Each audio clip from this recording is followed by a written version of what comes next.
bienvenue à Moscou.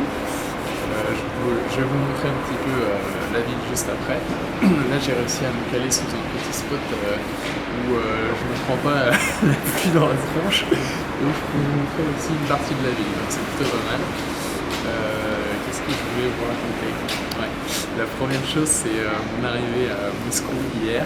Une petite anecdote rigolote puisque j'arrive à la gare vers 17h et puis j'avais contacté plusieurs personnes sur Couchsurfing, donc certaines avec lesquelles je pourrais sûrement juste prendre un verre et puis d'autres qui étaient prêtes à m'héberger. J'étais parti du principe qu'en Russie il y a assez peu de personnes qui parlent français.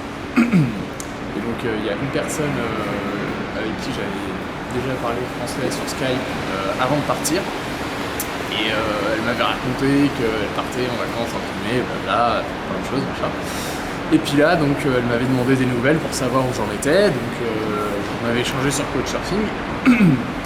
Et puis moi, sur Couchsurfing, j'avais aussi filé mon numéro russe à plusieurs personnes. Et donc là, tac, elle m'envoie un message. Ok, où est-ce qu'on peut se retrouver, machin. Donc on décide d'un point de rendez-vous, et puis ensuite, donc au métro. On prend sa voiture, on va un peu plus loin, prendre un verre et tout, et puis on discute, donc je lui demande comment se sont passées ses vacances en Crimée, puis elle me dit bah non, je n'ai pas été en Crimée. Ah, ok, très bien. Puis on continue les discussions et je sais pas, il y a un truc qui était un peu bizarre, quoi. Déjà, elle parlait moins bien français que la première fois, et puis à un moment, elle me demande carrément bon bah sinon, t'as prévu de dormir où? Et donc là, je me suis dit, bah chez toi en fait, c'était l'idée, non? Et non, pas du tout, je m'étais tout simplement trompé de personne.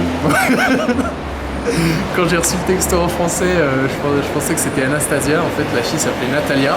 Et au moment où j'ai voulu me dire, mais comment elle s'appelle déjà la fille avec qui je parle? J'ai compris qu'il y avait eu... que j'avais confondu les deux personnes et que bref, voilà, c'était pas terrible. Donc je suis vite, j'ai prétexté d'aller aux toilettes pour appeler l'autre et lui expliquer que je m'étais complètement gouré. Elle l'a bien pris, heureusement, parce que c'était pas très cool. Elle m'avait envoyé du coup des messages que j'ai eu après sur Couchsurfing et que j'avais pas consulté. Enfin bref, bon ça c'est juste une petite anecdote. Qu'est-ce que je voulais vous raconter? Oui, donc Saint-Pétersbourg c'était vraiment chouette, un peu froid.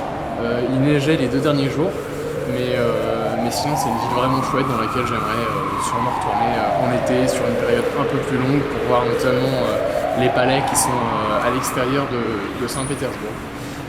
Et puis des musées que j'ai pas eu l'occasion de voir, notamment le Kunstkamera. C'est le premier musée de Saint-Pétersbourg, c'est un musée sur l'anthropologie et différentes choses qui m'intéressaient. Ce que j'ai beaucoup apprécié à Saint-Pétersbourg, c'est de rencontrer des jeunes d'à peu près mon âge et de discuter avec eux et de me rendre compte que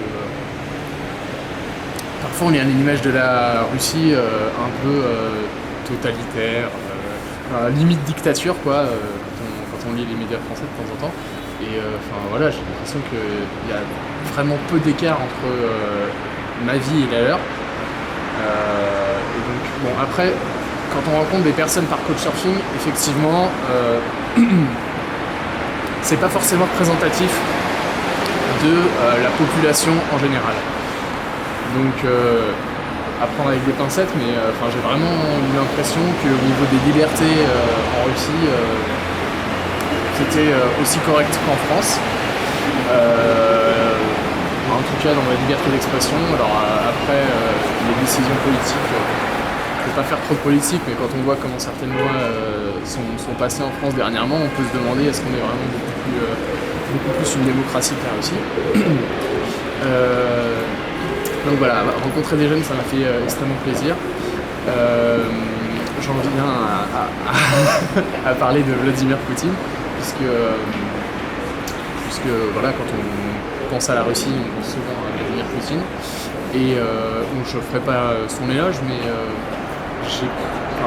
j'ai quand même l'impression que dans les médias français on le tabasse un peu et Et en réalité, je pense que ce qu'il fait, c'est certainement pas pour le bien du monde entier, mais je pense que les décisions qu'il prend, c'est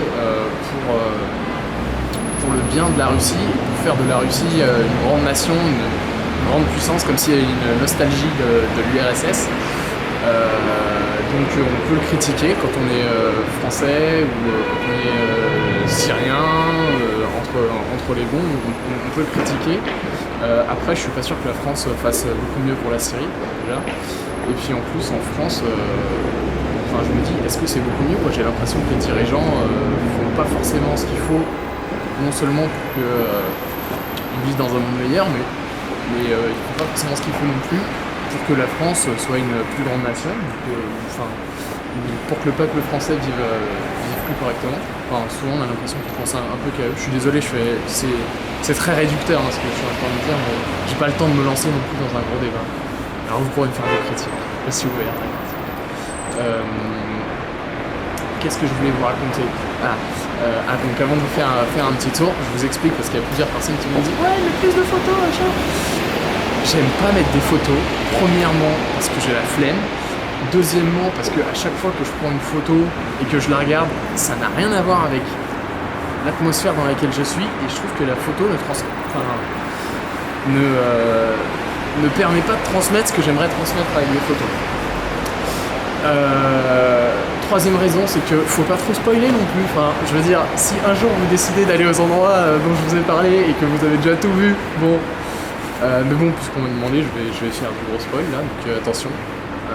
Coupez la vidéo bientôt là pour ceux qui préfèrent découvrir les choses au fur et à mesure. Je profite aussi de cette vidéo pour remercier Alexandra qui m'a accueilli généreusement à Saint-Pétersbourg pendant 6 jours.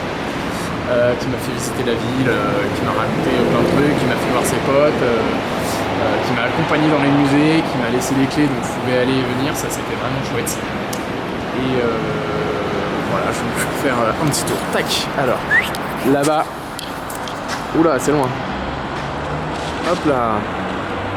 Bon, c'est pas très bien. Ouais, on voit pas très bien là, mais c'est le Kremlin. Tac. Ça, c'est la cathédrale du Christ Sauveur, je crois. Les cathédrales sont vraiment impressionnantes en Russie. Donc c'est des cathédrales orthodoxes. Et à l'intérieur, il y a plein d'icônes et les gens se mettent la tête sur les icônes en même temps. Enfin, ils touchent vraiment les images en même temps qui leur font des prières. C'est étonnant. Ça, c'est un truc assez stylé. Je crois que ça s'appelle Red October. Je vais aller faire un tour. Ça a l'air plutôt pas mal. Et puis là, il y a une tour assez chelou. Ah bon, je peux pas faire ça. Je sais pas non plus ce que c'est. Je vais aller regarder de plus près. Et puis voilà, là c'est là où j'étais quand je faisais la petite vidéo. Je fais des bises à tout le monde et je vous dis à bientôt.